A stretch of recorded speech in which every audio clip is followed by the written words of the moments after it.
예, 지금부터 2025년도 인문사회 분야 학술연구 지원 사업, 한국연구재단 사업 소관 중심으로 하는 설명회를 시작하도록 하겠습니다. 먼저 정식으로 인사드리겠습니다. 안녕하십니까. 오늘 일단 사회를 맡은 연구재단 인문사회 연구기획팀장 장석재라고 합니다. 반갑습니다. 오늘 아침에 일어났을 때 좀 깜짝 놀랐었거든요. 폭설이 내려가지고 오늘 흥행에 실패하겠다 그랬는데 어쨌든 궂은 날씨에도 불구하고 이곳까지 찾아주신 것에 정말 감사드립니다. 오셔가지고 좋은 걸 좀 건져가시길 바라겠습니다. 어쨌든 궂은 날씨에 오셨으니까 조금이나마 저희들이 좀 도움이 될 수 있는 내용으로 사업 안내를 성심성의껏 준비해서 진행하도록 하겠습니다. 우선 시작하기에 앞서서 저희 연구재단 인문사회연구본부 본부장님과 단장님, 실장님들을 간단히 인사 소개시켜 드리도록 하겠습니다. 일어나신 상태에서 인사하시면 큰 박수로 좀 맞아주시면 감사하겠습니다. 먼저 저희 전우현 인문사회연구 본부장님이십니다. 그리고 다음은 신현태 인문학 단장님이십니다. 다음으로 황명진 사회과학 단장님이십니다. 다음은 건형일 문학민복한 단장님이십니다. 그리고 이제 사업실장님들 소개시켜 주겠습니다. 강병옥 인문사회연구기획실장님이십니다. 마지막으로 강종우 인문사회연구지원실장님이십니다.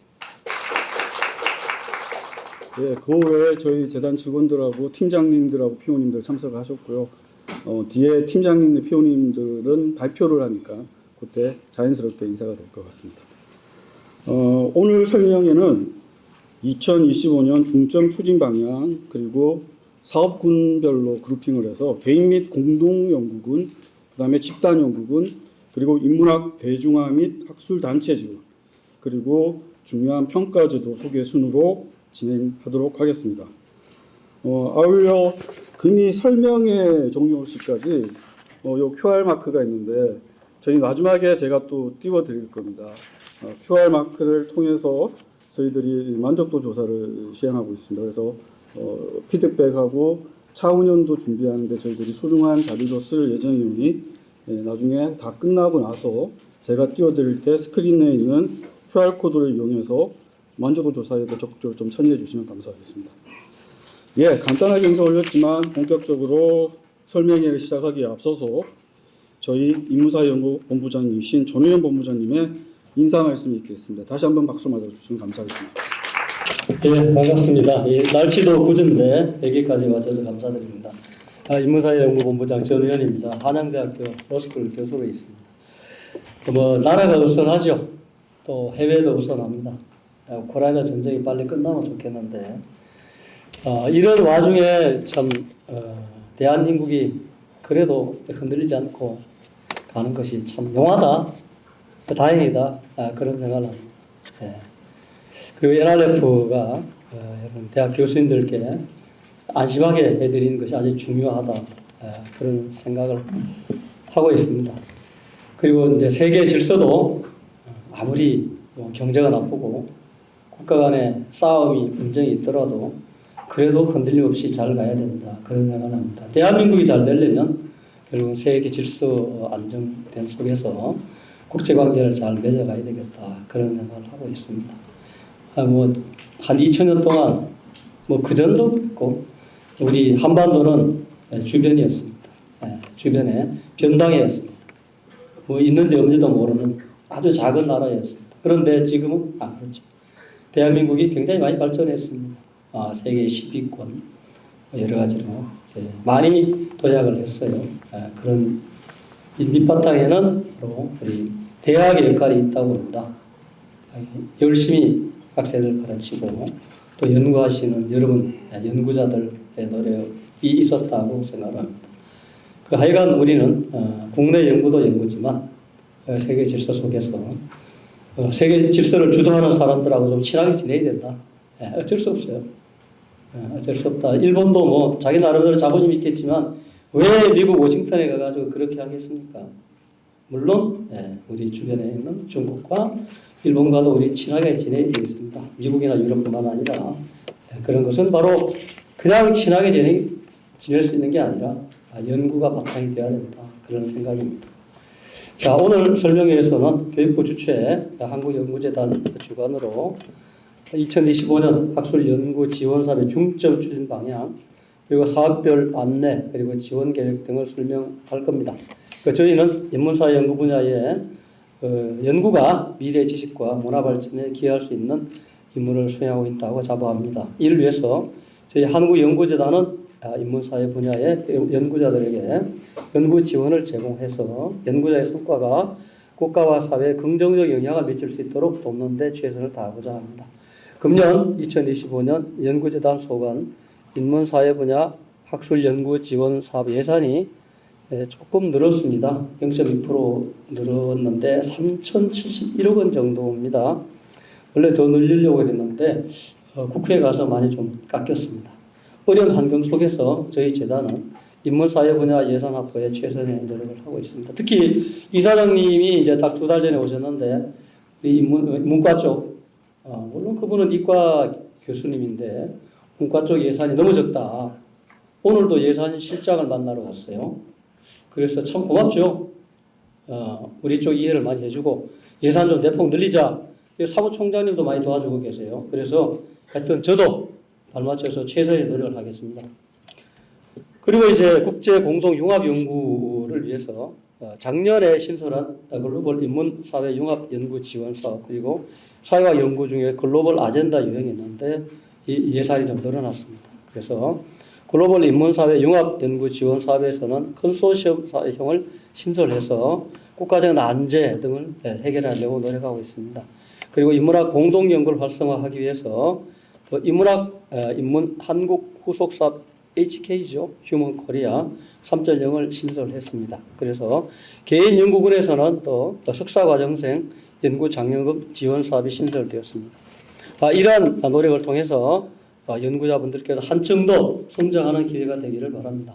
아울러 우리 인문사회 분야의 학술 생태계가 활성화되어서 우수한 연구 성과를 창출하는 데 밑거름이 되기를 희망합니다.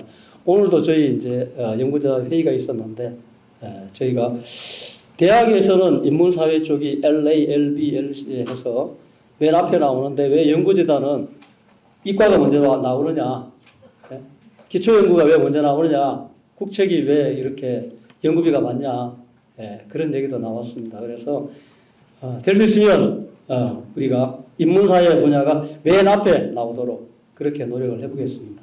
이사장님께 한 번 더 설득을 해보겠습니다.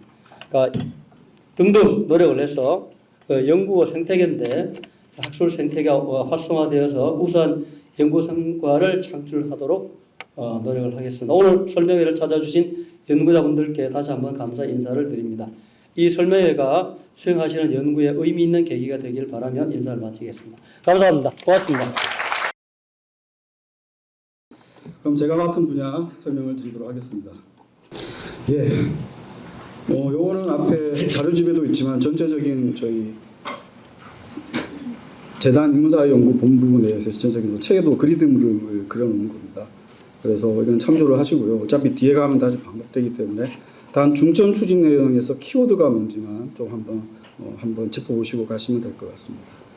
그리고 2024년도 주요 성과입니다. 아까 모두에서 본부장님이 조금 압축해서도 말씀드렸는데 이것도 그냥 자료로 대체할 수 있도록 하겠습니다. 25년을 준비하는 입장에서 25년도 상황에 대해서 중점적으로 설명을 드리겠습니다. 2025년도 나왔습니다. 제가 아까 앞쪽에서도 키워드가 나왔었죠. 여기 키워드라고 보시면 될 것 같습니다. 본부장님 모두에도 말씀에도 나왔는데 학문수석 세대에 대한 전체 예산 파이는 조금밖에 안 드러나고 일부 또 축소된 면도 있지만 어쨌든 그 파이 안에서 학문수석 세대에 대한 지원 강화가 됐다는 거고요. 두 번째 키워드는 인문사회연구 토대 강화라고 해서 주로 집단사업 쪽에 HK가 드디어 신설돼서 스타트하고요. 신청 접수도 끝난 걸로 알고 있습니다. HK는. 그리고 인문사회 연구소, 집단사업 쪽에 그리고 글로벌 융합연구 쪽에서 연구소를 지원하는 사업이 확대되었다는 것. 그리고 연구성과 사회적 확산 중에는 올해 세계 인문학 포럼이라고 그게 개최가 됩니다. 그래서 그런 것들이 키워드가 된다고 보시면 될 것 같습니다. 예산 지원 전략도 자료를 참조해 주시면 감사하겠습니다. 뒷부분하고 중복되기 때문에. 그래서 다음 슬라이드 보시면 올해 전체 연구재단 전체 소관 사업은 본부장님이 말씀하신 것처럼 3,071억 원으로 전년 대비해서 어려운 여건 속에서도 어쨌든 0.2% 정도 아주 소폭 증액을 했습니다. 그렇지만 재단 인문사회본부 소관 사업은 전년 대비해서 밑에 보시면은 전년에 2,800억 정도 되는데 약간 5억 정도 삭감이 됐다는 거. 현재 그런 상황입니다. 그래서 요거는 올해는 저희들이 아까 말씀드린 것처럼 전사적으로 노력해서 예산을 더욱 확대할 수 있도록 노력을 기울이도록 하겠습니다. 이제 본격적인 내용 말씀드리겠습니다. 아까 저희 개인 연구 중에서 학문속 세대가 키워드라고 했지 않습니까? 개인 연구 보시면 세부 내용 보시면 대학원생 지원하는 사업 쪽에서 잘 아시다시피 24년도에 신설되었던 박사과정생 연구장려금은 순증을 해서 계속 신규 지원하는 300명이 2년 연속으로 다시 순증이 되어서 올해도 지원을 합니다. 그리고 석사과정생 연구장려금이 신설되었습니다. 연 1,200만 원 수준이죠. 그래서 이런 내용이 있고요. 밑에 신설된 거는 참조를 하시고요. 저는 총괄적인 상황에서 전체적인 그림으로 아마 설명을 할 겁니다. 뒤에 개별 사업부에 대한 팀장들이 나오십니다. 팀장님들은 그 사업을 주관하시고 보다 전문가시니까 세부적인 내용은 저에게는 그냥 조금 파악하는 선에서 들으시고 팀장님들 얘기하실 때 집중하시면 들으시면 될 것 같습니다. 그리고 학술연구 교수는 올해 좀 개선이 좀 됐죠. 올해부터 학술연구 교수 내에서는 1인 1가제 신청 체계가 확립이 됐습니다. 작년에 행정 예고를 한 바가 있는 걸로 알고 있습니다. 그리고 비유형의 업적 요건도 조금 개선되었습니다. 밑에 표를 보시는 것처럼 그렇게 해서 조금 내실화를 했다는 거 그렇게 보시면 될 것 같습니다. 다음으로 이제 개인 연구의 가장 주요 트랙인 정통적인 저희 연구재단의 개인 연구 트랙이죠. 신진, 중견, 우수학자는 전반적으로 어쨌든 꾸준히 계속해서 지원 가제수와 예산을 늘려가고 있고 올해도 그렇게 했다는 내용입니다. 그리고 밑에 신진 연구는 신진 연구 유형 중에 학문 후속 양성 유형이라고 해서 저희들이 연구의 이렇게 성장 단계, 생애 주기로 학문 후속 세대에 연구하신 분들이 그 연구 성과를 디벨롭해서 신진 연구로 올 수 있게끔 그리고 신진 연구 결과를 디벨롭해서 중견학으로 갈 수 있게끔 이렇게 트랙을 깔아놨지 않습니까? 특히 그 중에서 학문 후속 양성 유형 지원이 있습니다. 신진 중에 이게 작년까지는 그 포스닥을 마치신 분들이 했는데 올해부터 학술 연구 교수 비유형 수행자로까지 확대를 했고요. 학술 유형 A가 아직 그 시작된 지 완료가 안 됐는데 학술 유형 A도 이제 완료되면 그때는 학술 유형 A까지 확대하는 걸로 그렇게 개편해서 진행을 할 생각입니다. 그리고 이제 집단 연구 쪽입니다. 말씀하신 것처럼 H3.0이 신설이 돼서 론칭이 되었고요. 이 앞에 좋은 말은 그냥 참조를 하시고요. 보시면은 연구 겁전형 8개 연 8억 원, 컨소시엄형 2개 연 20억을 해서 3+3년 지원이 진행됩니다. 세부적인 내용은 참조를 하시고요. 기존 대기 차이점은 기존 HK 사업에서 맞고 틀리고의 문제는 아니고 어쨌든 좀 문제가 되고 현장에 니즈도 많았던 걸로 알고 있습니다. HK 교수 임용 및 겸직 견무는 이전에는 의무화였지 않습니까? 근데 자율화시켜서 해당 학교의 학칙에 따르게끔 하고 있고요. 그리고 지역 인문화센터 운영하는 것도 좀 자율화시켜서 이게 기존 대비 차이점이라고 보시면 될 것 같습니다. 그리고 집단 연구 중에서 메가 프로젝트라고 해서 아까 본부장님이 모두 말씀해서 국가 문제, 난제적 문제 해결, 사회 문제 해결 이런 걸 제시를 하셨는데 그런 해결 문제를 제시를 하기 위해서 우리 인문사회학 쪽에서 어떤 거대한 집단 연구의 틀을 마련해야 된다는 게 계속 니즈가 있고 계속 노력을 하고 있습니다. 그리고서 특히 그걸 할 때 국내 연구소 협업을 해서 융복합으로 추진할 수 있게끔 하는 게 있습니다. 그래서 작년에 글로벌 융합 연구가 론칭이 됐었죠. 거기에 대한 예산은 계속 늘어나고 있고요. 특히 올해는 인문 한국에서 콘소시엄이 있는 것처럼 이쪽에서도 콘소시엄으로 한 개를 시범적으로 신설해서 똑같이 20억입니다. 제가 여기 말씀드리는 예산은 1년 단위 기준으로 설명을 드리는 겁니다. 그래서 이거는 5년짜리 3+2로 이것도 올해 처음 시작하게 됩니다. 기반 구축 성과 확산 쪽입니다. 말씀드린 것처럼 올해 제8회 세계 인문학 포럼이 이미 장소하고 이런 건 다 지정이 되어 있습니다. 지금 해당팀에서 열심히 준비 중인데요. 25년 하반기에 개최될 예정이고 한중 인문학 포럼도 작년에는 한국에서 개최됐거든요. 올해는 중국에서 개최하는 걸로 해서 개최될 예정입니다. 그리고 인문도시가 이것도 현장의 니즈가 굉장히 많았던 걸로 알고 있는데 그 인문학년에서 인문주간이 보통 10월 달에 개최하지 않습니까? 그런데 인문도시 지원 사업은 9월 달에 개최해서 정작 선정된 사업단에서 인문주간을 준비하기 위해서 시간적 간격이 너무 짧았던 거죠. 그래서 올해는 그걸 감안해서 6월 1일 개시로 바뀌었습니다. 그리고 학술단체 지원 사업도 좀 많이 개편했는데요. 학술대회 같은 경우에는 학술대회하고 학술 지원 사업에서 지원한 금액에서 실질적으로 학술단체에서 쓸 수 있는 항목이 굉장히 제한적인 걸로 저는 알고 있습니다.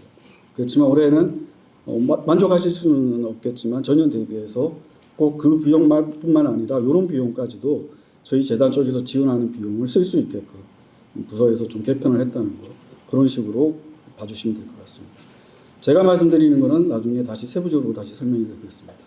학술지원사업 제도 정비라고 해서 저희 인문사회 분야 학술연구지원 사업은 당초 혁신법이 발동이 되면서 혁신법을 일괄적으로 적용을 받게끔 되어 있었으나 22년 3월부터 적용 제외를 받으면서 저희들 자체만의 어떤, 물론 이제 전체 조항은 아니지만 자체적으로 좀 운영하는 면이 있습니다. 그중에서 특히 저희들이 홈페이지에도 공지가 되어 있고 그리고 협약할 때 이렇게 안내가 되는 걸로 알고 있는데 저희 가이드라인이라고 있습니다. 그리고 뒤에 사용비 집행 기준. 그러니까 이게 이제 계속 연속적으로 저희들이 검토를 하고 교육부를 설득을 시켜서 현행화시키고 업데이트시키고 현장에서 혼란이 올 수 있는 부분들을 계속 조정을 하고 있습니다. 100% 한꺼번에 고치지는 못하고 있지만 그래서 올해도 몇 개 조항을 했고요. 궁극적으로는 저희들이 이제 좀 학술진흥법이나 하위 법령들을 궁극적으로 좀 개정하는 것을 중장기적으로 교육부하고 좀 해서 추진을 해야 되지 않을까 그렇게 생각하고 있습니다. 밑에 주요 내용은 자료를 좀 참조해 주시면 감사하겠습니다. 학생 인건비 쪽에서는 혁신법 적용하고 혼란이 되어가지고 여기 이공계 분이 얼마나 오셨는지 모르겠지만 요즘은 또 이제 융복합 때문에 이공계 학생분들도 인문사회 분야 쪽에 참여연구로 많이 들어오지 않습니까? 그런데 그분들이 혁신법을 적용받는데 여기서는 궁극적으로 인문사회부는 저희 쪽을 적용을 받아야 되죠. 근데 그게 현행화 안 되어가지고 부딪히는 조항이 있었습니다. 그래서 연구 현장에서 굉장히 혼란스러운데 그걸 좀 정리했다. 뭐 그런 식으로 보면 될 것 같고요. 연구인력 지원비에서는 연구인력을 함에 있어서 스텝, 근접인력에 스텝하는 부서도 연구지원인력비로 같이 계산할 수 있게끔 개정을 했습니다. 그리고 간접비 위탁 연구개발비 계산 기준에서는 작년부터 글로벌 연구를 론칭을 하고 예산을 확대하고 있는데 실질적으로 이걸 계산함에 있어서의 국제 공동 연구개발비에 대한 항목이 좀 아웃 오브 데이트 돼 있었고 현행화 안 돼 있었거든요. 그런 것들을 좀 현행화시켰다 이렇게 보시면 될 것 같습니다. 제도 정비입니다. 어쨌든 신규 사업 개정을 최대한 저희들이 상하반기 6월 1일, 9월 1일로 할 거고요. 특히 이 사항은 좀 잘 참조를 해주시기 바랍니다. 잠시만요. 그 글로벌 인문사회 융합 연구 중에서 연구 그룹형은 공동 연구 성격에 강하니까 6월 1일이고 연구소 지원은 9월 1일이었지 않습니까? 작년에도 그랬고. 근데 같은 사업 안에서 이게 개시일이 다른 거에 대해서 개선의 필요성이 제시되었고요. 그래서 올해부터 당장 하는 거는 또 뭐 약간의 혼란도 일을 수 있으니까 올해 행정 예고를 하고요. 내년부터는 9월 1일로 하고 올해는 6월 1일로 하는 걸로 그렇게 되어 있습니다. 했고요. 그리고 인문도시는 아까 저기 변경안 앞에서 말씀드렸죠.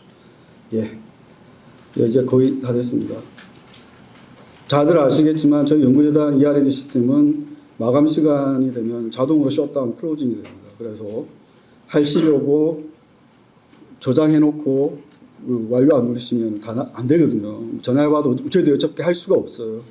그래서 마지막 시간 폭주하니까 한편이면 꼭 내가 완료 버튼 누르려고 할 때 폭주해가지고 다운됐다 이렇게 주장하시는데 미리 준비하셔가지고 저희들도 어떻게 안타깝게 도와드릴 방법이 없으니까 미리 준비하시고요. 그리고 하시기 전에 각 신청 영화 온라인 매뉴얼에 사업팀에서 상세하게 안내가 되어 있는 걸로 알고 있는데 가장 중요한 것은 한국 연구자 정보에 들어가셔가지고 본인의 상황을 업데이트를 꼭 부탁을 드리겠습니다. 그리고 나중에 신청할 때 프로포졸만 신경을 쓰시는데 신청하실 때 평가 요청 분야를 찍게끔 되어 있지 않습니까? 개인은 3순위까지, 2순위까지, 집단은 3순위까지 찍게끔 되어 있는데 나중에 저희 평가 과정할 때 저희 피오님께서 더 자세하게 설명을 하겠지만 찍고 들어오는 학문 분야는 본인의 세부 전공과 제시하는 토픽을 고려해서 학문 분야를 선택을 하시면 되고요. 그걸 잘 찍으셔야지 그 학문 분야를 찍으셔야지 그 학문 분야에 있는 접수된 과제들끼리 경쟁하고 평가를 받아서 선정이 되거든요. 그리고 또 중요한 게 뭐냐면 KRI의 평가 가는 분야에 그 가는 분야를 적어 놓으신 분들이 평가를 와서 평가를 하게 됩니다. 그러니까 윈윈 측면에서 어차피 신청하시는 연구자분들이 신청 안 하셨으면 다른 사업에서는 평가용으로 소배될 수도 있지 않습니까? 그래서 의외로 프로포절에 신경 쓰시는데 이 평가 요청 분야 그리고 자기가 평가 가능한 분야를 업데이트를 해주시면 같은 분야에 있는 연구자들끼리 서로가 윈윈이 될 수 있을 것 같습니다. 그리고 한 가지 제가 개별적으로 부탁을 드리자면 저도 사회과학단 PO를 한 4년 했는데 특히 뭐 그렇다고 제가 특정 학문 분야를 하는 건 아닌데 그만큼 저희 재단의 학술 연구 표준 분류 분야가 모든 세세한 거를 컴프레hen시브하게 포괄적으로 못 담고 있는 게 근본적인 원인이긴 하겠지만 어쨌든 나와 있는 표준 그 학문 분야에서 최대한 이렇게 이렇게 매칭이 되는 거 있으면 상관이 없고요. 설사 없더라도 최대한 그걸 좀 잘 찍어주시기 부탁드리겠습니다. 없다고 해서 기타를 찍으시거든요. 기타의 문화, 기타 사회가 그러면 참 저희들이 난감합니다. 그래서 가능한 기타는 지양을 하시고 그 학문 분야를 찍어주셔서 부탁드리겠습니다. 예, 이상으로 추진 일정은 자료를 참조해 주시고 개별 사업별 추진 일정도 각 팀장님들이 아마 소개해 드리도록 하겠습니다. 이것으로 중점 추진 사항과 전체적인 개요에 대한 발표를 마치도록 하겠습니다. 저희 연구재단에서 인문사회 분야 지원 사업들이 크게 이제 세 가지 종류로 그러니까 참여의 형태에 따라서 나뉘어 있고요. 그래서 그게 이제 지금 제가 먼저 설명드리는 게 개인 및 그 개인 그룹의 공동 연구 지원이 있겠고, 그 다음으로 집단 연구라고 해서 흔히들 이제 연구소 사업이라고 이해 많이 하고 계신데요. 그쪽 사업들에 대한 설명이 있을 것이고, 마지막으로는 저희 이제 학회나 또는 학술지 관련된 사업들, 그리고 이제 그 학술 성과의 대중화 관련된 사업들이 있습니다. 그래서 그렇게 나뉘어 있고, 제가 그 중에 첫 번째 이 개인 및 공동 연구에 대한 설명을 드리도록 하겠습니다. 제가 이제 설명드린 콘텐츠는 이제 화면에 보시다시피 사업 개요 그리고 세부 내용 추진 일정으로 구성이 되어 있습니다.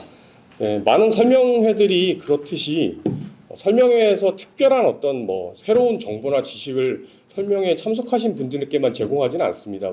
대부분의 내용들은 아시다시피 홈페이지에 있는 신청 요강이라든가 거기에 있는 공지사항 이런 데 정보들이 다 제공이 되어 있습니다. 다만 기왕에 오늘 특히나 이제 궂은 날씨에도 오셨으니까 제가 바라건대 오신 분들께서는 이제 뭐 거시적으로든 미시적으로든 조금 그 이해도를 높여가는 자리가 되면 좋을 것 같습니다. 그래서 무슨 얘기냐면 거시적으로는 재단에 있는 사업들이 어떻게 사업 구조들이 편성돼 있고 그 중에 내한테 맞는 게 뭔지를 빨리 캐치할 수 있는 것들, 그리고 그거를 어디 가면 정보를 얻을 수 있는지 그런 노웨어들을 좀 파악해 가시는 게 좋지 않을까 싶고요.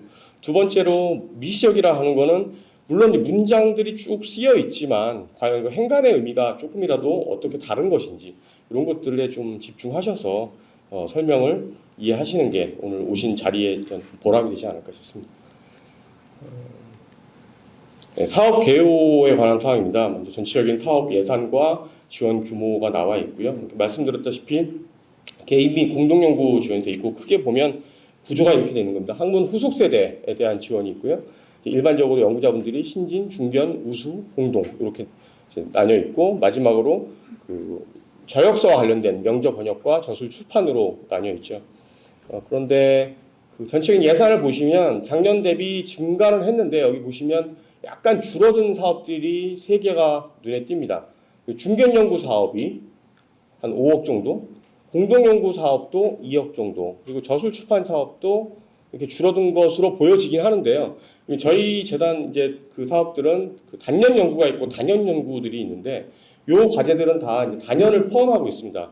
그래서 올해 신규 과제의 지원 규모는 거의 대동소이하거나 오히려 저술 출판 같은 거는 오히려 늘어날 것으로 보여집니다. 그래서 예산이 이렇게 감소되었다고 해서 특별히 어떤 그 지원 규모의 축소라든가 이런 것들은 아니고요. 그러니까 계속 과제, 그러니까 한 해의 예산이 있으면 계속 과제, 그러니까 전년도에 선정됐던 2년 차를 주거나 재작년에 선정됐던 거에서 3년 차를 지원을 하는 금액들이 필요하겠죠. 그래서 그 예산을 제외하고 나머지를 가지고 이제 신규 과제에 지원을 하는데 그런 그 계속 과제에 흔히 얘기하는 잠식분을 제외하고 난다면 지금 이 나머지 그 세모 표시로 되어 있는 감소된 예산들에 있는 사업들도 어쨌든 전반적으로는 아주 대폭은 아니지만 조금은 늘었다라는 것이고요. 앞서서 학문수 세대에 대한 지원 강화를 계속 반복을 했는데 지금 보시다시피 전체 예산 중에 뭐 개인 그룹 중에서도 한 러프하게 따져도 한 66% 정도는 학문수 세대에 대한 지원을 지금 하고 있고요. 전반적으로는 향후에는 이 학문수 세대의 성장과 함께 예산 확대에도 아마 앞서서도 이제 말씀드렸지만 계속 지속해서 노력을 하게 될 것 같습니다.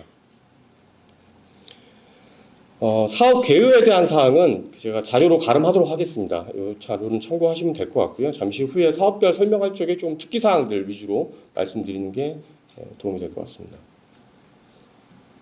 그래서 전년 대비 주요 개선 사항에 대한 것들도 이 자료로 가름하고요. 어차피 제가 세부 사업에서 다시 설명을 드리면 될 것 같고 이게 이제 일목요연하게 보실 수 있도록 해놓은 거니까요. 자료로 가름하겠습니다. 세부 사업별 내용을 말씀드리기 앞서서 제가 이제 사업 구조에 대한 설명을 드렸고 저희가 이제 그 말하자면 일종의 연구자 생애주기라는 표현으로 써서 연구자가 이제 이렇게 성장해 나간다라는 개념으로 이렇게 설정을 하고 있습니다. 그래서 학문수 세대에 해당하는 석박사과정생과 이제 인문사회 학술연구교수, 비전임 연구자분들을 위한 지원을 하고 신진 연구자, 중견 연구자, 우수학자로 나가게 되고 그 과정에서 공동 연구를 하거나 또는 저역서에 관련된 특화 활동을 하는 것을 저희가 갖고 있는 모델입니다. 근데 이제 한 가지 말씀드릴 것은 저희가 성장이라는 표현은 그러니까 말하자면 성장과 발전을 모두 내포한다고 이해하시면 될 것 같습니다.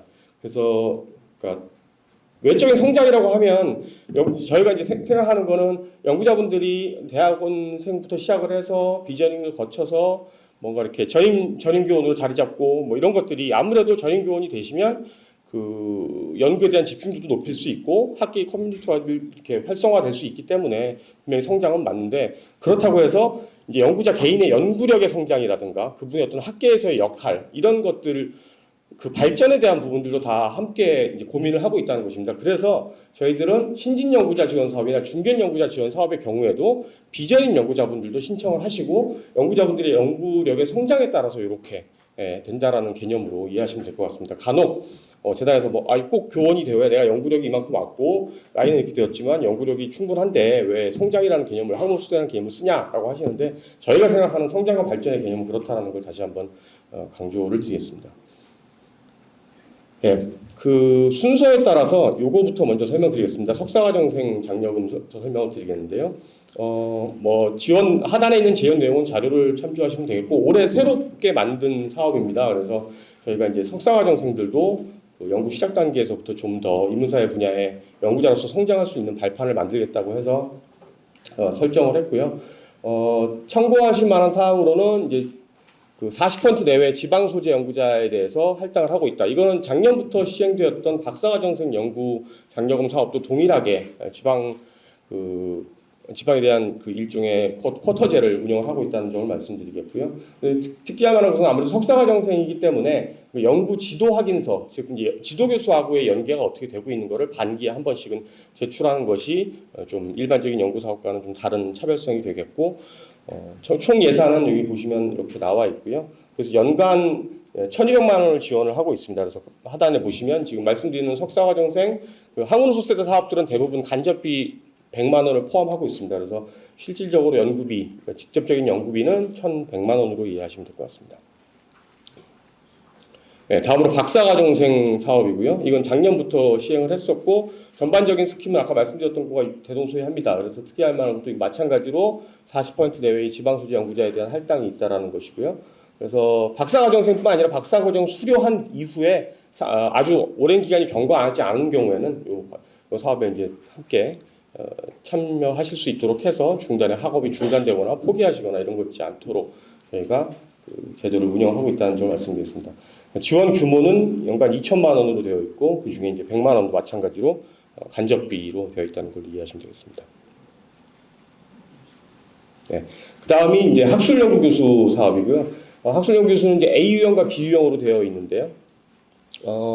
앞서서 말씀드렸던 요 학술연구 사업 내 1인 1과제 신청 체계 확립. 이게 이제 이게 무슨 좀 생소한 표현일 수 있는데 정확하게 말하면 확립이 아니고 연구재단의 모든 사업들에 공통되게 적용되는 거는 동일 사업 내에서는 하나만 신청하실 수 있습니다. 그러니까 아이디어가 연구에 대한 아이디어가 많다고 해서 한 사업에 이것저것 낼 수 있는 구조가 아니고 이제 이 사업도 당연히 이 사업 안에서는 하나만 냈어야 됐는데 저희가 이제 이 사업을 시작했던 2020년 초창기에 어떤 그 정책적인 환경이라든가 연구 현장의 상황 이런 것들을 고려해서 그동안 예외적으로 1인이 이제 A도 내고 B도 내도 할 수 있도록 했던 거고요. 이제 올해부터는 그거를 이제 다른 사업과 동일하게 표준화해서 적용한다라는 것을 이해하시면 되겠습니다.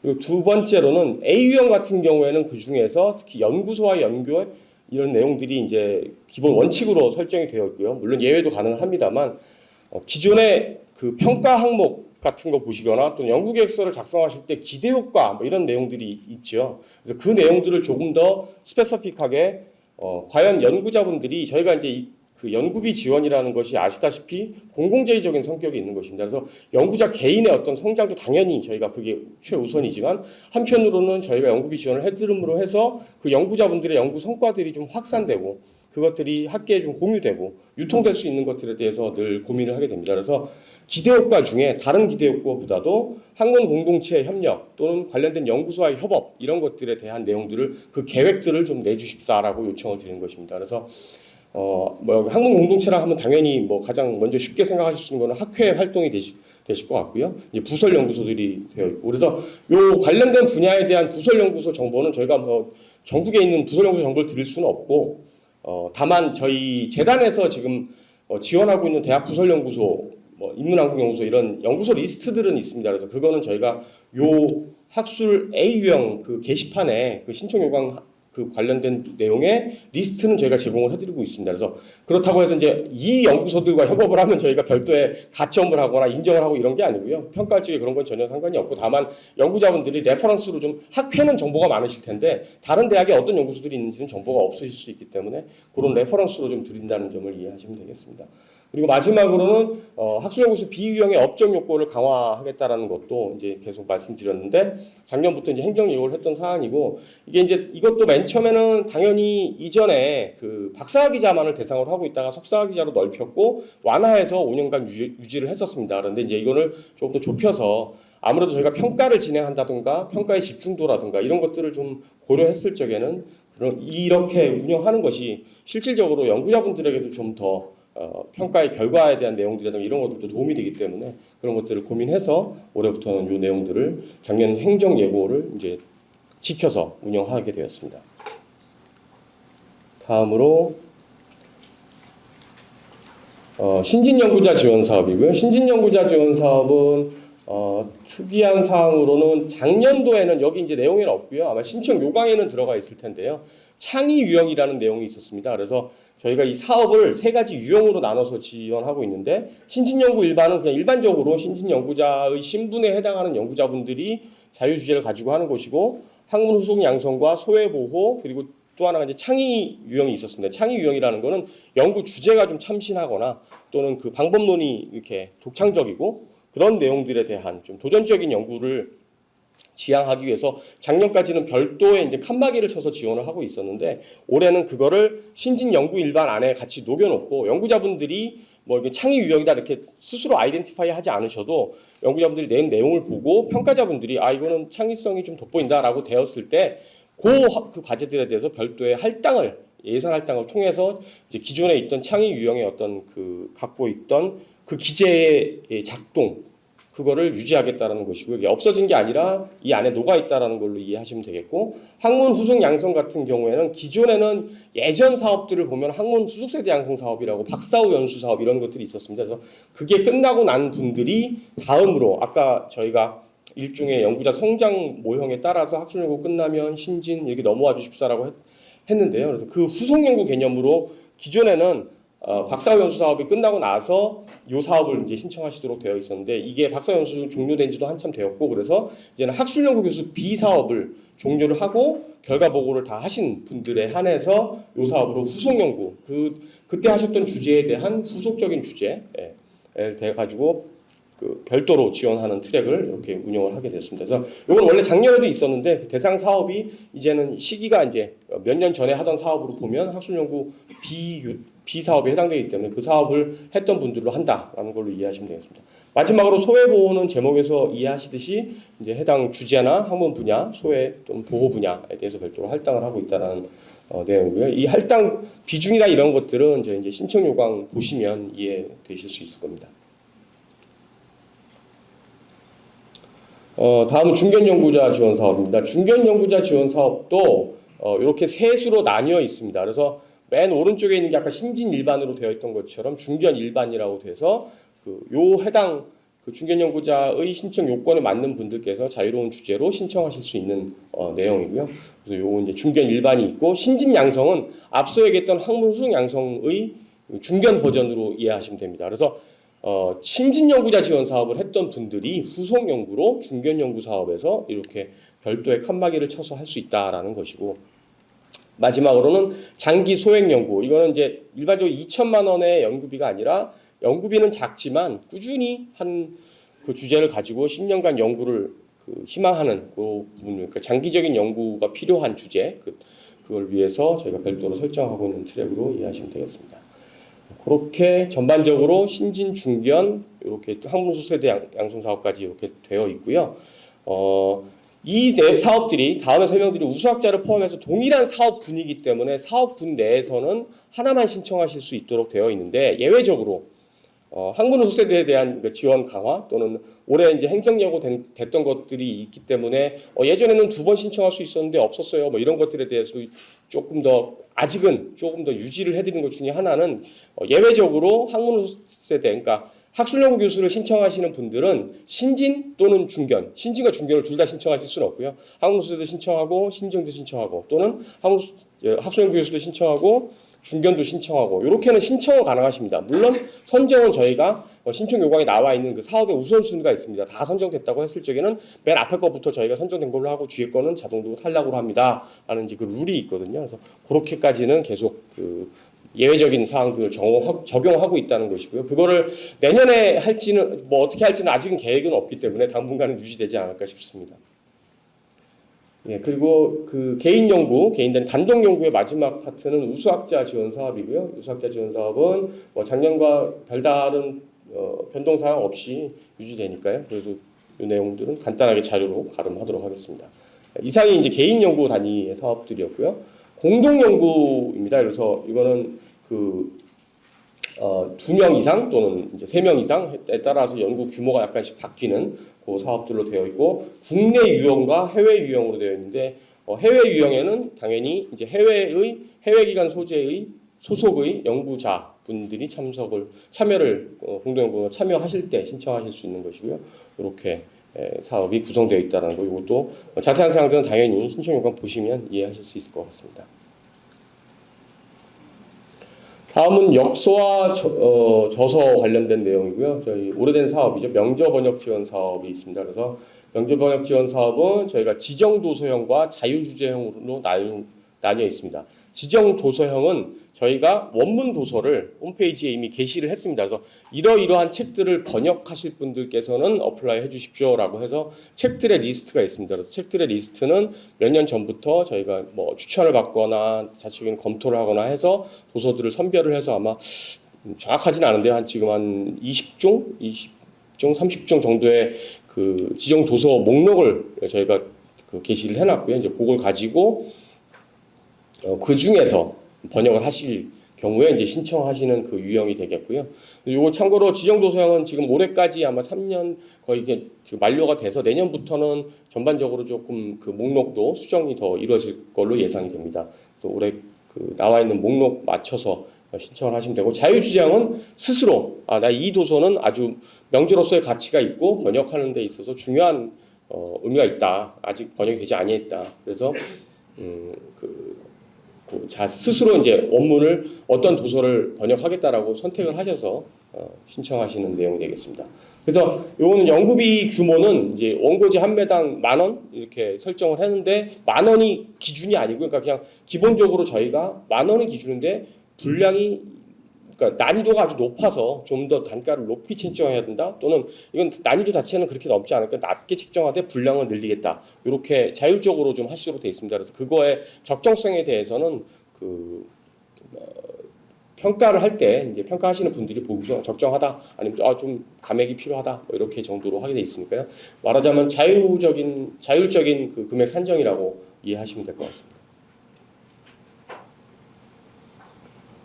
네, 다음은 저술 출판 지원 사업이고요. 저술 출판 지원 사업은 말 그대로 그 저술 활동을 하시는 사업인데, 간혹 그 책을 써놓고 출판하는 사업으로 이해하시는 경우가 있는데 그게 아니고요. 그 저희가 제출하실 때는 원고 집필 계획을 내시는 겁니다. 원고를 내시는 것도 아니고요.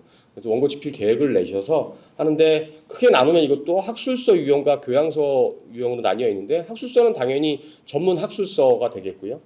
교양서는 그 전공 분야에 대한 내용이지만 그래도 조금이라도 일반인들이 그 비전공자들도 좀 이해도를 그 확보할 수 있는 그런 내용으로 저술을 할 때에 필요한 그 출판이 되겠고요. 앞서서 말씀드린 명저번역과 저술 출판 공히 다른 부사 과제와 달리 운영되는 의무사항이 있습니다. 뭐냐면 다른 과제들은 과제가 끝나고 나면 6개월 이내에 대략적으로는 그렇게 결과 보고서를 제출하고 관련된 논문을 내고 이제 그 말하자면 연구비 지원에 의무를 다하게 됩니다. 근데 이 사업, 명저번역 지원 사업하고 저술 출판 지원 사업은 연구가 종료하고 나서 그 완성된 원고 또는 완성된 번역 원고를 제출을 하셔야 됩니다. 제출을 하시면 저희가 평가를 무조건 합니다. 그래서 평가라기보다는 리뷰죠. 리뷰를 해서 요거를 바로 그냥 출판 적합하다라고 판정이 나면 그때부터 출판으로 들어가시면 되는 거고요. 만약에 출판이 적합하지 않다라고 하게 되면 유보를 저희가 이제 드립니다. 그래서 1년간 수정 보완하시도록 다시 요청을 드리기도 합니다. 그래서 요거는 그 연구비 사용이라든가 이런 건 자율적인 반면에 이후에 의무 과정은 조금 더 타이트하게 돼 있다라는 걸로 이해하시면 되겠고, 출판의 과정은 둘이 다릅니다. 명저번역 지원 사업은 저희가 지정 출판사들을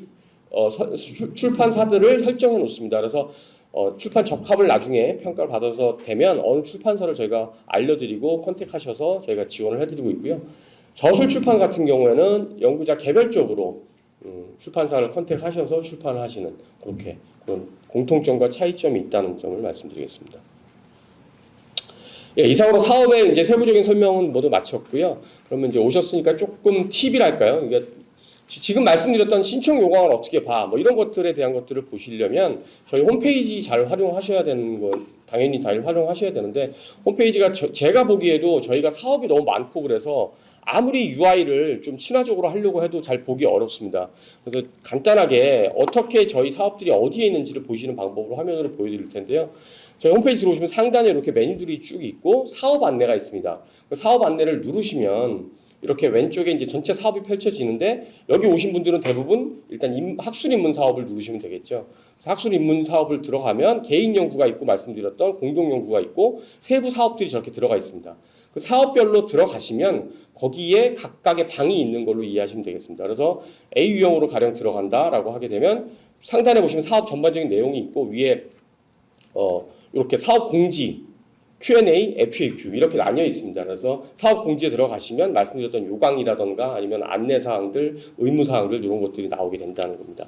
그렇게 해서 사업별로 그 정보들을 이렇게 파악하실 수 있을 것 같고요. 다음으로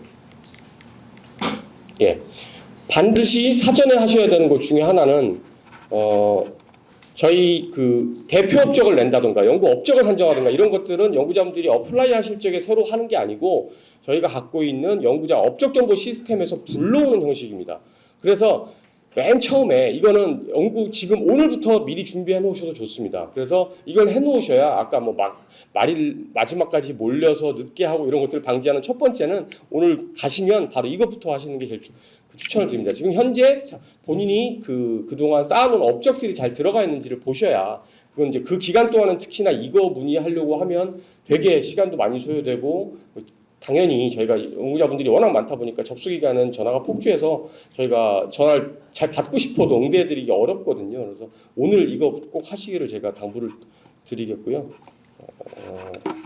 간단하게만 말씀드리면 요거 저희 여기 보시면 재단 마찬가지 홈페이지에 들어오시면요 정보 서비스라고 돼 있습니다. 여기 들어가서 그 KRI라고 하는 흔히 이제 잘 알고 있는데 한국 연구자 업적 정보 시스템으로 들어가도록 돼 있고 거기에 로그인을 하셔서 관련된 내용들 이렇게 업데이트 하시면 조금 더 도움 되실 걸로 보여집니다.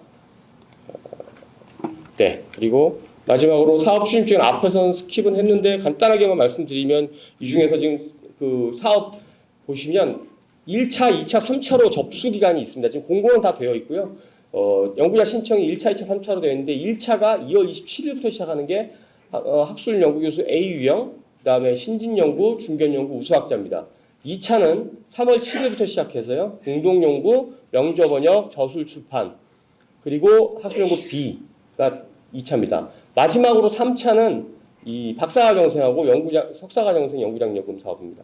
그러니까 1차, 2차 사업들은 6월 1일 날 연구 개시고요. 그 마지막 3차로 되어 있는 요 박사과정생, 석사과정생 사업은 9월 1일 날 개시로 되어 있습니다. 요 그 각각 그 연구자 신청 기간이 그 차수별로 되어 있다는 점 참조하시면 될 것 같습니다. 연관 그 사업의 연간 추진 일정도 이렇게 편성이 되어 있다는 거 앞서 말씀드린 연구 개시일 기준으로 판단하시면 될 것 같습니다. 네, 이상으로 설명 마치도록 하겠습니다. 감사합니다. 저희 부서에서는 자료에서 보시듯이 인문사회 연구소 지원 사업, 글로벌, 인문사회 융합 연구, 그다음에 인문항구, 사회과학 연구 지원 사업 이렇게 4개의 사업을 담당하고 있습니다. 먼저 사업 개요입니다. 금년도 집단연구 지원 사업은 아래와 같이 2개의 사업에 대해 변화가 있었습니다. 우선 글로벌 인문사회 융합연구 지원 사업은 기존 연구소 지원형에 국내형과 국외형만 있었는데 올해 20억 원 규모의 컨소시엄형이 신설되었습니다. 여기 자료에는 예산이 10억으로 되어 있는데요. 이건 회계년도 일치로 1차년도가 6개월이라서 예산도 6개월분만 편성되었다는 점 참고해 주시면 되겠습니다. 참고로 이제 집단연구는 거의 다 9월에 개시되는데요. 다 이제 1차년도가 6개월입니다. 그리고 같은 사업 내의 연구 그룹 지원형은 세부 유형의 변동은 없지만 사업군이 24년도에 개인 공동 연구군에서 올해는 집단 연구군으로 변경되었습니다. 다음으로 인문학국 지원 사업은 기존의 HK 플러스 사업으로 신규 과제 없이 계속 과제만 지원했었는데 올해는 후속 사업인 HK 3.0이 신설되었습니다. HK 3.0은 연구 거점형과 컨소시엄형 총 10개 과제 내외를 선정해서 6년간 지원할 예정입니다. 올해 집단연구 예산과 지원 규모입니다. 총 예산은 1,070억 원으로 신규 과제는 79과제 내외를 선정할 예정이며 계속 과제는 265과제 이내로 선정할 예정입니다. 다음은 사업 세부 내용을 간략하게 말씀드리겠습니다. 먼저 9월에 연구 개시되는 인문사회 연구소 지원 사업입니다. 이 사업은 많이 아시듯이 이제 이름 그대로 인문사회 분야 전 연구소를 지원하는 사업입니다. 사업 목적은 연구소의 특성화 전문화를 통해 연구 거점으로 육성하는 데 있으며 전략적 지역 연구형, 문제 해결형 등 4개 유형으로 구성되어 있습니다. 올해 신규 과제는 아래쪽에 보시는 문제 해결형 탑다운 2과제, 그리고 순수학문 연구형 30과제 내외로 선정 예정입니다. 신청 단위는 대학부설 연구소 및 국내 연구기관이며 사업비는 직접비 기준 연 2억 6천만 원으로 총 6년간 지원합니다. 참고로 문제 해결형 탑다운 부연 설명을 조금 드리면 이 유형은 과제명과 주요 연구 내용이 정해져 있습니다. 그래서 신청하실 때 신청 요강에 첨부된 RFP를 반드시 확인하고 이 내용에 맞게 계획서를 작성해야 합니다. 그리고 선정 후에 과제를 제안한 교육부 담당 부서와 협력해서 연구를 수행해야 합니다. 다음은 신청 및 수행 제한입니다.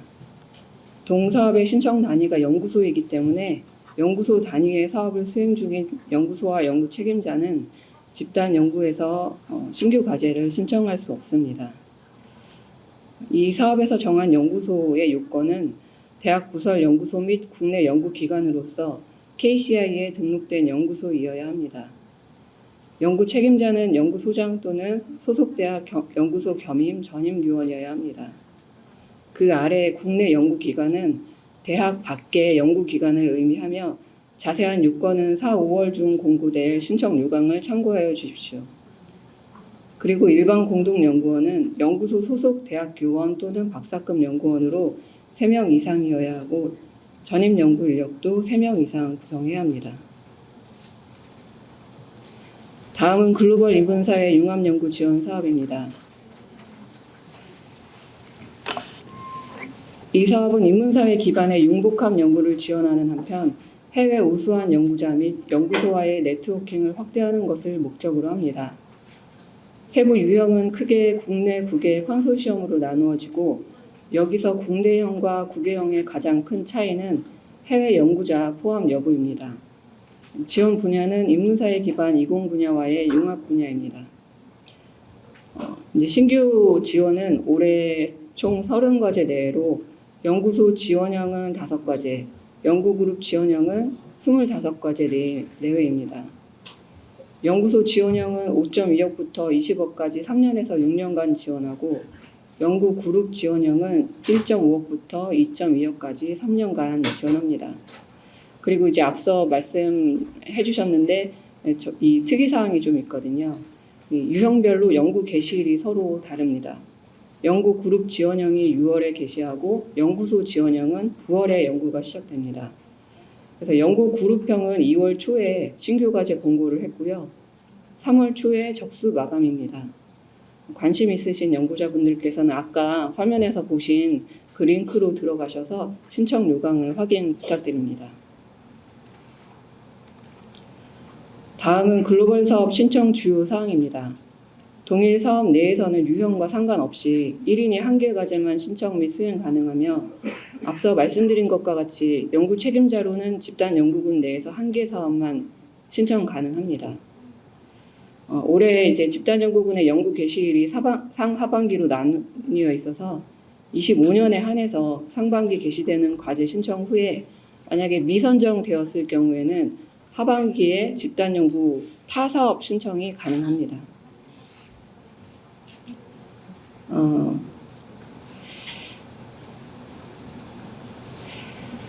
아래 이제 연구 그룹형 지원 조건에 대해서 이제 간략하게 말씀드리겠습니다.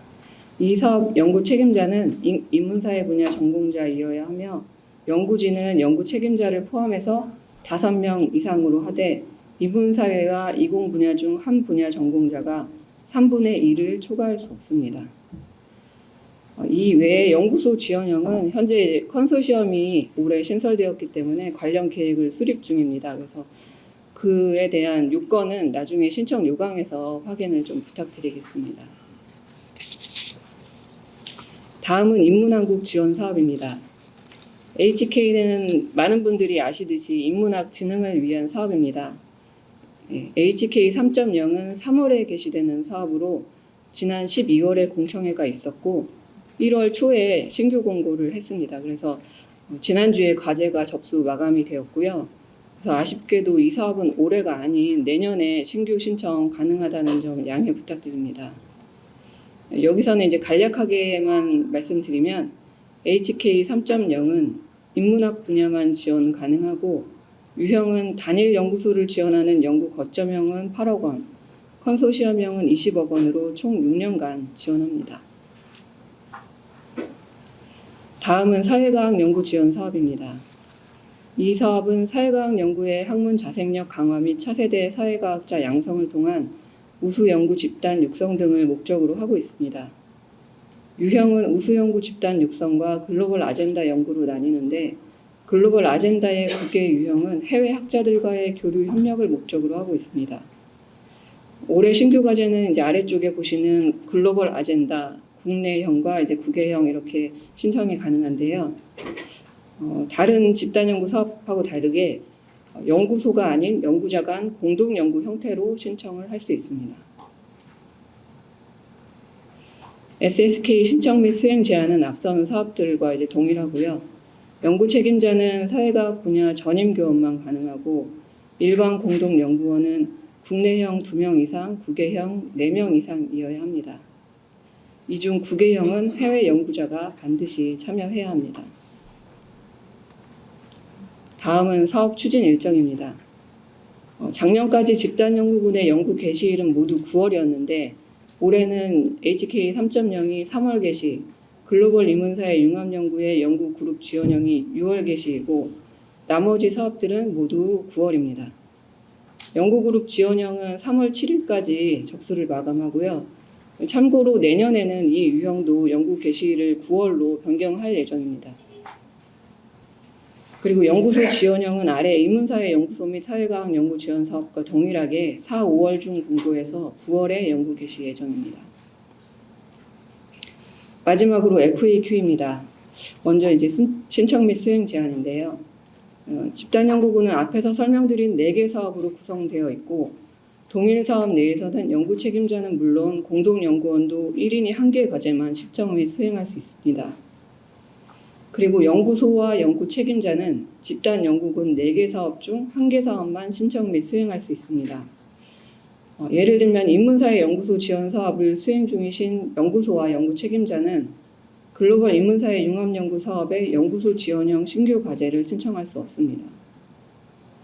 한 가지 특이사항은 앞에서 말씀드린 것과 같이 25년에 한해서만 상반기에 HK 3.0이나 글로벌 인문사회 융합연구 연구 그룹형에 연구 책임자로 신청을 하시고, 만약에 이제 미선정 되었을 경우에는 하반기에 개시되는 인문사회 연구소 지원 사업이나 사회과학 연구 지원 사업과 같은 타 사업의 연구 책임자로 신청 가능합니다. 그 외에 이제 공동연구원은 사업군과 상관없이 3과제까지 신청 및 수행 가능합니다. 여기서 이제 문의가 많이 오는 부분이 하나 있는데, 이 내용은 이제 사업군과 상관없이 신청 가능하다는 것이고, 동일 사업의 유형이 보통 여러 개가 있는데 여러 유형을 신청하는 것은 안 됩니다. 한 사업에 하나씩만 신청하실 수 있습니다. 이외 사항은 각 사업별 신청 요강을 반드시 참고하여 주십시오. 다음은 인문사회 연구소 지원 사업 관련 질문입니다. 이 사업은 연구 책임자 포함 총 7명 이상으로 구성해야 합니다. 과제 신청하실 때 연구 책임자와 일반 공동 연구원 3명 이상이 모두 확정되어 있어야 하고, 선정 후에는 1차년도 종료 시까지 변경이 불가합니다. 반면에 전임 연구 인력은 신청 시에 미정으로 기재하신 후에 선정 후 3개월 이내까지 임명해서 추가 구성하실 수 있습니다. 두 번째 질문으로 연구 책임자 부분입니다. 연구 책임자는 선정 후 연구 종료 시까지 변경이 불가합니다. 만약에 연구 기간 중 정년 퇴직이 예정되어 있다면 과제 신청 시에 대학에서 기관장 확약서를 통해서 해당 연구 책임자가 퇴직 후에도 연구소장으로 재직해서 연구 책임자직을 유지할 수 있도록 대학이 신분을 보장해야 합니다. 다음은 글로벌 인문사회 융합연구 지원 사업 관련입니다. 기존의 연구 그룹형 과제를 수행 중인 연구 책임자가 올해 집단연구 신규과제 연구 책임자로 신청 가능한지에 관한 질문입니다. 아쉽게도 올해 연구 그룹형이 집단연구군으로 사업군이 조정되어서 이 경우에는 집단연구군 신규과제 연구 책임자로 중복 신청이 불가하다는 점 참고해 주십시오. 마지막으로 SSK 사업입니다. 우선 연구 책임자 자격과 관련해서 이 사업 연구 책임자는 사회과학 분야 전임 교원만 지원 가능합니다. 두 번째 질문으로 이제 글로벌 아젠다 유형의 외국 기관 소속 연구자는 연구 책임자로 신청에 불과합니다. 네, 자료에 이제 FAQ는 여기까지인데요. 나중에 과제 신청하실 때 저희 사업 담당자들이 올려드리는 신청 요강하고 FAQ를 꼭 한 번씩 확인해 주시고요. 그 연구 계획서 신청하실 때도 저희가 작성 방법을 파란색으로 다 이렇게 기재를 해드렸습니다. 그래서 그 부분 한 번씩 꼭 읽어봐 주시기를 부탁드리겠습니다. 네, 그럼 여기까지 이제 저희 집단 연구 4개 사업에 대한 설명을 마치겠습니다. 네, 아무쪼록 여기 계신 연구자분들 모두 올해 뜻하신 바 다 이루시기를 기원하겠습니다. 항상 건강하세요. 감사합니다. 오늘 바쁘신 와중에도 우선 앞에 연구자 지원팀과 연구소 지원팀의 설명이 있고요. 우선 오늘 사업의 설명의 마무리로 저희 인문학 대중화 사업과 학술단체 지원 사업에 대한 설명을 하도록 하겠습니다. 우선 발표의 컨텐츠는 앞서 다른 팀장님께서 말씀하셨던 내용과 동일하게 진행하도록 하겠습니다. 네, 올해 저희 인문학 대중화와 학술단체 지원 사업에 대한 예산은 이제 전년 대비 1억 원이 약간 좀 감액이 된 상태에서 25년도가 시작이 되었습니다. 특히 인문도시 지원 사업 같은 경우는 전년 대비 3,500만 원이 증액이 되었지만 주된 원인은 앞서 저희 총괄팀장님께서 말씀하셨던 것처럼 저희가 과거부터 작년까지 9월 1일 개시된 사업이 올해 6월 1일 개시로 인해서 1차 년도에 대한 신규 사업비가 좀 그만큼 필요 소요가 반영된 거라고 보시면 될 것 같고요. 그리고 학술단체 지원 사업은 크게 두 가지 유형으로 분류되어 있습니다. 학술대회 지원과 학술지 지원으로 분류되어 있는데요.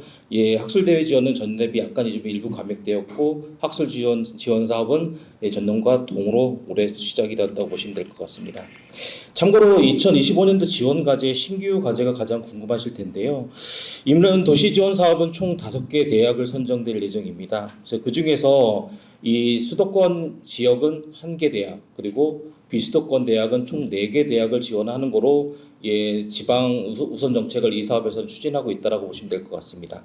다만 학술단체 지원 사업 같은 경우는 각각 세부 유형별로 각각 지원 한도가 달리 정하고 있습니다. 그래서 최대 한도 내에서 이 신청하는 학술단체를 보게 되면 최소와 최대 편차가 상당합니다. 그래서 그로 인해서 가용 예산 범위 내에서 신청할 수 있는 예산 규모라고 보시면 될 것 같고, 현재 명시되어 있는 것은 추정치라고 보시면 될 것 같습니다. 네, 먼저 인문학 대중화부터 설명을 좀 드리도록 하겠습니다. 동사업은 좀 오랫동안 유지가 되어 왔던 사업 중에 하나입니다. 이 인문 대중화 사업 같은 경우에는 특히 인문도시 지원 사업 같은 경우는 대학 그리고 그 해당하는 지역에 있는 지역 사회 간 네트워크를 통해 가지고 저희 인문사회 학술 지원 사업 통한 연구 성과 혹은 각 지역에서 보유하고 있는 인문 자산을 국민들께 어떻게 친근하게 접근할 수 있도록 하는 프로그램과 운영을 할 수 있는 사업이라고 보시면 될 것 같습니다.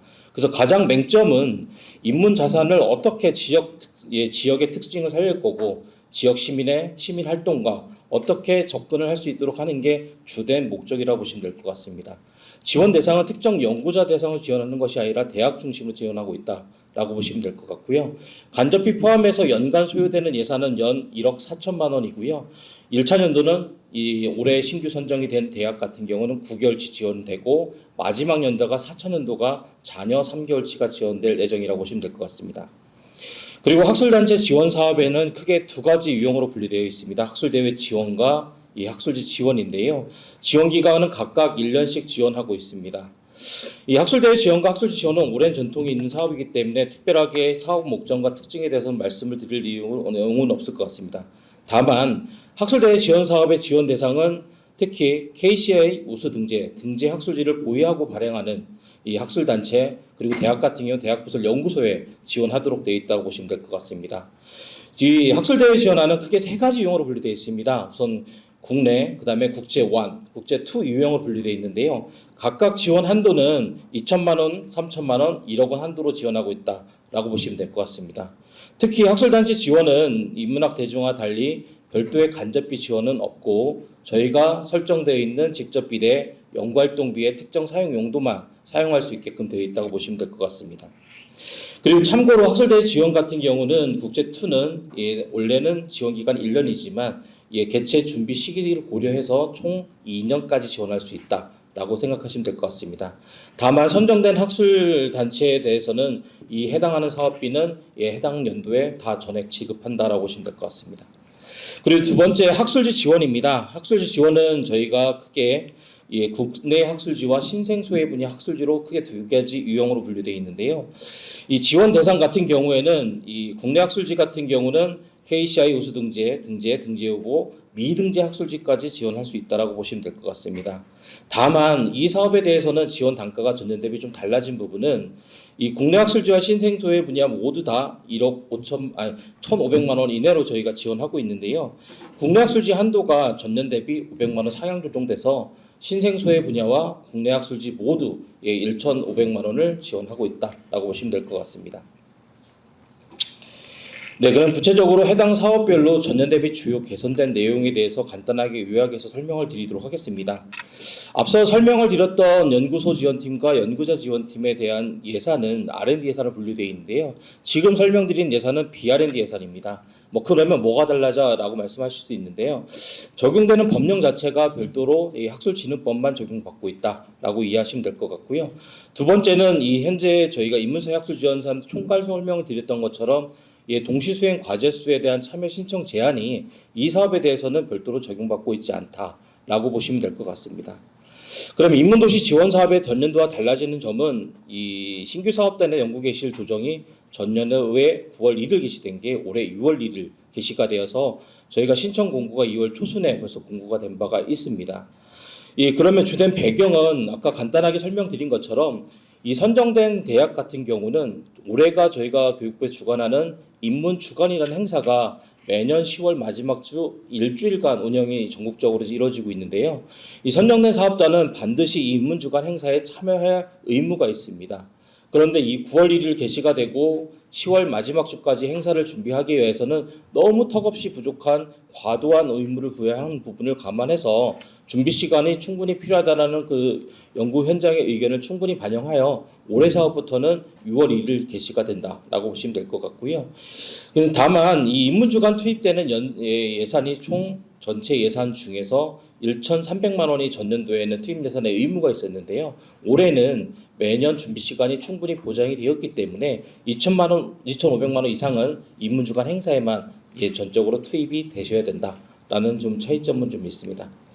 그리고 학술단체 지원 사업에 대해서는 크게 달라지는 부분은 예산에 대한 지원 한도는 늘릴 수는 없었지만 그럼에도 불구하고 이 학술단체와 대학구설 연구소 내에서 그동안에 너무 이 사업비 사용에 대해서 경직된 사용 용도와 좀 불명확한 사용 용도에 대한 기준으로 인해서 많은 불편이 야기가 되었었는데요.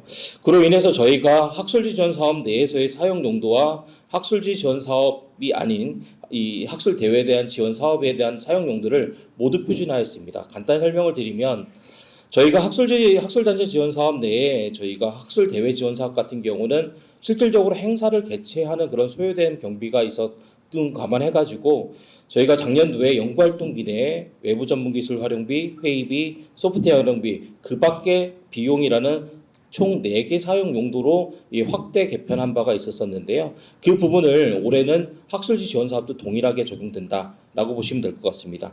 그러면 이 사용 용도에 대한 내용은 어떤 걸 보면 확인할 수도 있냐라고 확인할 수 있는데요. 이 학술단체 지원 사업은 어제 2월 11일자로 신규 과제에 대한 공고가 저희 교육부 한국연구재단 홈페이지 통해서 공고가 된 바가 있습니다. 그래서 거기에서 저희가 첨부된 다양한 문서 중에서 인문사회 학술지원 사업에 대한 가이드라인이 명시가 되어 있고요. 거기에 해당되는 사용 용도를 여기에 명시되어 있는 4가지 항목이 이게 해당된다고 보시면 될 것 같습니다. 예시로 하나 설명을 드리도록 하겠습니다. 사실 저희가 학술지 지원 사업을 하게 되면 학술지를 발간하는 이 학회별 편집 간사분들이 일용직 아니면 비정규직으로서 아니면 단순 아르바이트직으로서 많이 활용이 되고 있는데요. 실질적으로 여기서 고정된 인건비로서 지원하는 항목은 아직 열려 있지는 않지만 단순한 아르바이트를 활용할 수 있는 일용직으로서 간사분의 인건비를 최소한의 경비를 부담할 수 있다라는 부분이 있다고 보시면 될 것 같습니다. 그래서 그로 인해서 학술 지원 사업은 아까 설명을 드린 것처럼 한도 단가가 국내 학술지와 신생소외 분야가 모두 동일하게 1,500만 원이 동일하게 지원 한도로 정해져 있다. 그리고 세 번째 달라지는 부분은 그동안에 학술지 지원 사업에 대한 신청 금액의 하한 금액이 있었습니다. 그래서 그동안에 작년까지는 100만 원이 신청 금액의 이 하한 금액으로 정해져 있었는데요. 그럼에도 불구하고 저희 신청했었을 때 다양한 좀 오류 사항이 좀 생겼습니다.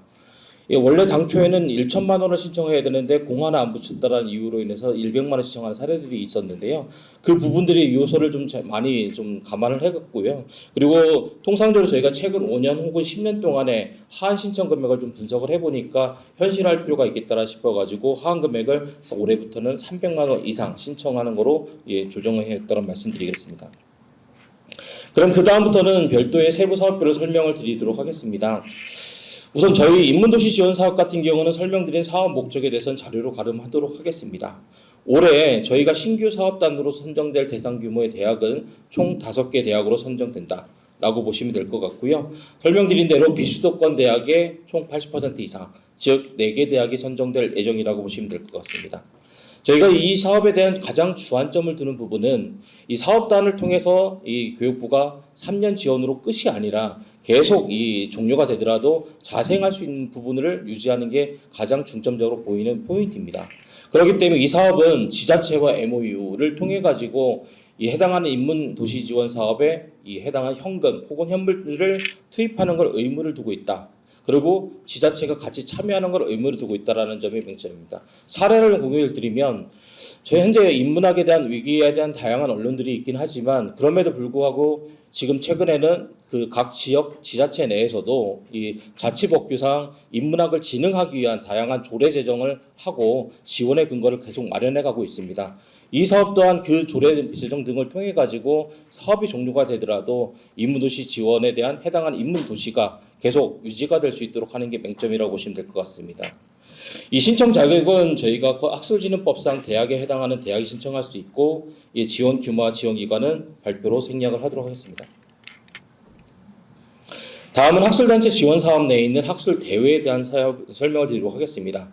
우선 신청 자격은 아까 말씀을 드린 저희 한국연구재단의 KCI 우수 등재 학술지를 발행하는 학술단체 또는 대학부설 연구소가 신청할 수 있다고 보시면 될 것 같고요.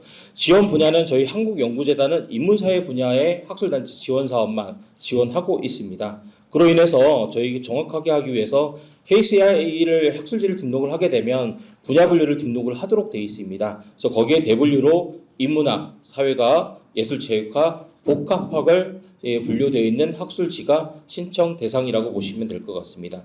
혹시 신청할 때 당시에 이 분류가 잘못되어 있거나 혹시 조정된 부분이 있는 것이라면 신청 마감일 전에 조정이 완료가 되고 혹은 확인하신 다음에 오류 정정하신 다음에 신청이 꼭 되셔야 된다는 점 말씀을 드리도록 하겠습니다. 이 지원 한도와 세부 기준은 말씀드리는 것과 동일하고요.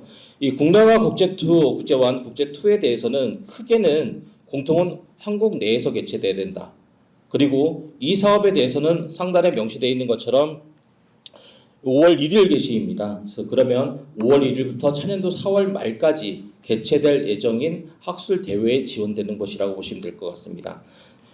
예, 참고로 좀 오류를 좀 이해하시고 보는 그런 학술 단체가 있으신데요. 가령 5월 1일 개최가 된 4월 말에 개최가 됐는데 신청을 하시고 5월 이후에 집행할 수 있냐라고 질문하시는 분들도 간혹 있으십니다. 그건 전혀 될 수가 없고요. 이 5월 1일부터 차년도 4월 말까지 개최되는 학술 대회에 한해서만 지원할 수 있다라고 이해하시면 좋을 것 같습니다. 그리고 국제1 같은 경우는 자격 기준이 있습니다. 이 한국 포함해서 총 5개국 이상의 국외 학자가 10인 이상 논문이 발표된다는 학술 대회인 경우, 그리고 국제2 같은 경우는 20개국 이상 국외 학자가 200인 이상 논문이 발표하는 학술 대회에 된다는 점이 이 자격 기준이라고 보시면 될 것 같습니다. 이 제한 사항은 저희가 국내 대회와 국제 대회 1유형 중 하나의 유형에만 신청이 가능한데요. 이 국제2 유형은 중복 지원이 현재 25년도까지는 허용하고 있습니다. 다만 올해 저희가 공고를 통해서 내년도 행정 예고를 한 거는 총 3가지 유형에 대해서는 차년도부터는 중복 지원을 하지 않도록 하고 이 하나의 유형에만 신청할 수 있도록 할 예정이라고 보시면 될 것 같습니다. 그리고 신청하실 학술단체와 학술회에 있으실 경우에는 꼭 유념해 주셔야 될 부분은 저희가 신청할 때 당시에 이 해당하는 논문 혹은 학술단체 다양한 정량적인 수치에 대해서 계획 수치를 요구를 합니다. 그래서 거기에 명시되어 있는 숫자를 가지고 1년 뒤에 저희가 종료평가를 할 예정인데요. 계획 대비 달성 비율이 70% 미만일 경우에는 학술진흥법상에서 하고 있는 저희가 선정에 대한 제외에 대한 제재 사유가 될 수 있습니다. 그거는 저희가 제재 사유 중에는 협약에 위반되는 사용으로 차후에 협약 사항이 반영될 예정이라고 보시면 될 것 같습니다. 그렇기 때문에 현실성 있는 계획을 꼭 수립을 해주시고 그 부분을 유념해 주셨으면 좋겠습니다. 네, 다음은 학술지입니다. 학술지 지원 사업 같은 경우는 이 사업의 목적은 뭐 너무나 잘 아실 것 같아서 생략을 하고요. 이 신청 자격 같은 경우는 국내와 신생소외가 크게 달라지는 것은 신생소외만 저희 KCI의 미등재 학술지까지 신청을 하실 수 있다라고 보시면 될 것 같습니다. 다만 미등재 학술지를 신청을 하실 경우에는 최근 3년간 연 1회 이상 발행 실적이 있는 학술지에 대해서만 지원이 가능하다라고 보시면 될 것 같고요. 지원 분야는 학술 대회와 동일하다고 보시면 될 것 같습니다. 이 예산 규모를 보게 되면 국내 학술지 같은 경우는 17억이고요. 총 예산 19억 중 10%인 신생소외 분야에 할당이 되고 지원하고 있다라고 보시면 될 것 같습니다. 그리고 제한 사항은 학술 대회와 똑같이 최소 신청 금액은 300만 원 이상의 신청만 가능하다라고 보시면 될 것 같고요. 국내 학술지와 신생소외는 중복 신청이 불가능하다라고 보시면 될 것 같습니다. 이 또한 학술지 같은 경우에도 신청하실 때 해당하는 논문에 대한 편수를 계획 수치를 제시하시는데 꼭 현실성 있는 내용으로 제시를 하시고 그거에 대한 실적이 달성이 하실 수 있게 관리가 필요하다라고 보시면 될 것 같습니다. 말미 앞서서 학술단체 지원 사업에 관심이 있으시는 이 학술단체에 대해서는 꼭 이 부분을 말씀을 드리고 싶습니다. 저희가 학술단체에 계시는 많은 분들과 소통을 하면서 느꼈던 부분은 학술단체에 계시는 임원분들의 임기로 인해서 자연스럽게 이 사업은 학술단체의 장이 연구 책임자가 됩니다. 이제 그렇게 하게 되면은 이제 학회장님의 소속 기관이 바뀜에 따라서 연구 기관도 바뀔 수밖에 없는 구조인데요.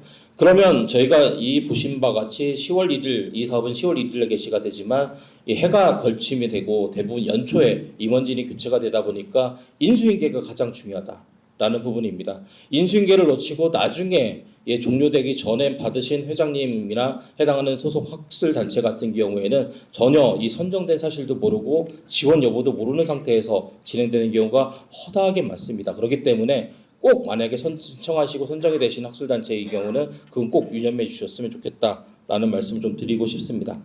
사업 추진 일정은 저희는 크게 세 가지이기 때문에요. 저희가 각각 인문도시 학술단체 지원은 저희가 2월 초 그리고 2월 11일에 이 해당 모든 사업에 대한 신규 과제 공고가 이루어진 상태입니다. 그래서 인문도시 지원 사업 같은 경우는 3월 초, 그다음에 학술단체 지원 사업 같은 경우는 3월 중순에 각각 신청 마감일 예정이고요. 선정 평가를 통해서 저희가 6월 1일, 5월 1일, 그다음에 10월 1일 날 각각 사업이 개시가 된다는 점을 말씀을 드리도록 하겠습니다. 우선 저한테 주어진 시간에 그 15분간에 최대한 하려고 노력을 했고 좀 진행되는 시간이 좀 지연이 됐고 인해서 오늘 이것으로 제 설명을 마무리하도록 하고요. 부디 좋은 신청과 좋은 선택과 좋은 현명한 선택이 여러분들에게 좋은 소식이 있길 간절히 기원하도록 하고요. 이상 발표를 마무리하도록 하겠습니다. 감사합니다. 앞서 우리 장석재 팀장님께서 말씀하신 것처럼 평가 어떻게 이루어지는가 제일 중요한데 앉아 계신 분들 감사드리고 많은 도움 드리도록 하겠습니다. 앞서 개인 연구, 집단 연구, 연구소 지원 사업, 학술단체 지원 사업, 사업 내용에 대한 설명은 많이 들으셨을 텐데 그럼 과연 이 사업들이 어떤 절차를 거쳐서 평가가 진행되고 선정되는지 그 과정을 간략하게 아주 핵심적인 사항만 말씀을 드리도록 하겠습니다. 평가 개요, 평가 제도 운영, 평가 절차 순으로 말씀을 드리겠고요. 먼저 평가 개요입니다. 우리 평가의 관련 근거는 학술진흥법 그리고 동법 시행에 근거를 하고 있고 우리 대한민국에서 대부분의 국가연구개발 사업은 국가연구개발혁신법 적용을 받습니다만 인문사회 분야 학술연구지원 사업은 학술진흥법 및 동법 시행령에 근거를 두고 있다는 걸 말씀을 드립니다. 다음 평가 종류는 크게 선정평가, 연차점검, 단계평가, 최종평가 어떤 사업이라도 요 4개 평가 카테고리를 벗어날 수가 없습니다. 다만 이의제기 과정에서 나오는 재평가도 있습니다만 그건 예외적인 거니까. 그리고 평가 방법은 온라인 평가, 패널 평가, 발표 평가, PM 리뷰 요 4개의 방법이 있습니다.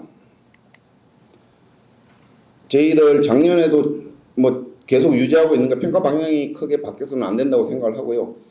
24년에서 올해도 저희들이 추구하는 평가 방향은 평가 전문성 유지, 그리고 평가의 공정성 확보, 그리고 평가 투명성 강화, 그리고 학문 분야별 균형 발전과 다양성 확보가 되겠습니다. 평가 제도 운영 부분입니다. 저희들 PM 가장 대표적인 게 PM 제도인데, PM은 저희들 상근, 비상근 구분되어 있고요. 상근 PM은 재단의 인문사연구 본부장님, 그리고 세계 학문단 단장님이 계시고, 비상근으로는 책임 전문위원 CRB라고 합니다. 그리고 전문위원으로 구성되어 있고, 책임 전문위원은 분야별로 20개 분야로 저희들이 지정을 했고, RB 비상근 전문위원은 총 254분이 위촉이 되어 있으십니다. 요건 우리 인문사회본부 체계도고요. 각 분야별로 인문학단, 사회과학단, 문화융복합단.